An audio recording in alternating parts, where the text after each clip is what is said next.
Là où il y avait sincérité, et même quand il y avait dévotion, révérence et zèle, c'était à l'égard d'une forme extérieure, avec des moyens extérieurs. Le cœur pouvait y être présent, il pouvait avoir une forte conviction que cela était juste, et cependant, en outre, la vraie compréhension spirituelle était absente. Ce manque de compréhension spirituelle pouvait, et cela se produisit souvent, signifier une conception erronée, et cette conception conduisait à un comportement dur et même cruel. Ce fait ressort de façon éclatante dans les jours où le Fils de Dieu se trouvait ici-bas dans la chair.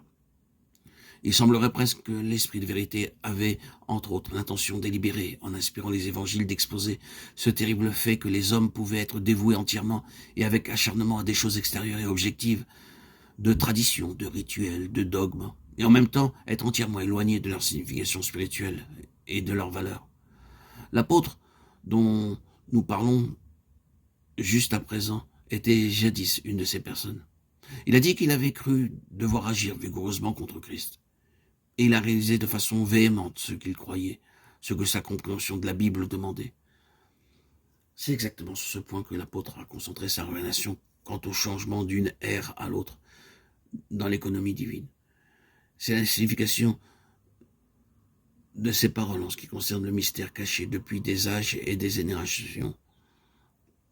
Il savait, et personne ne savait mieux que lui, la nature et les traits caractéristiques de cette économie de l'Ancien Testament. C'était une économie de forme extérieure, un rituel des vêtements, des liturgies, des formalités, des lieux particuliers.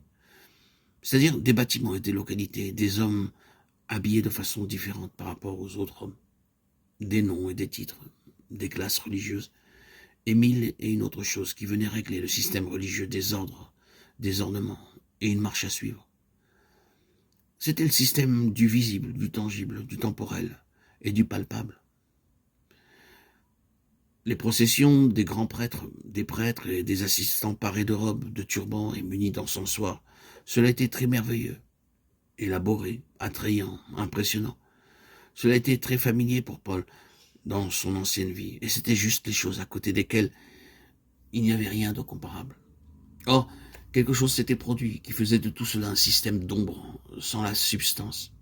Cela, pour lui, s'était éloigné de la réalité, appartenait à un passé relevé de l'enfance. Oui, c'est ainsi qu'il décrit cela dans son épître aux Galates.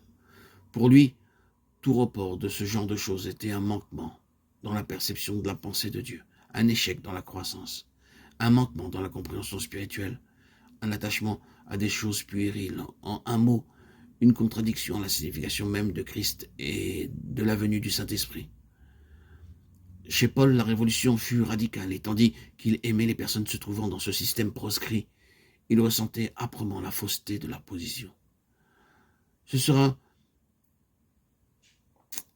nos prochains audios, dans nos prochains audios que nous chercherons à montrer en quoi consistait réellement ce qui était caché aux gens de cette ère-là et à ceux qui ont reporté au-delà du temps fixé de Dieu, et même jusqu'à notre propre temps, les traits caractéristiques de cette ère-là dans une ère nouvelle et complètement différente. Présentement, nous ne traitons que le fait inclusif que quelque chose était caché et demeurait dans cet état.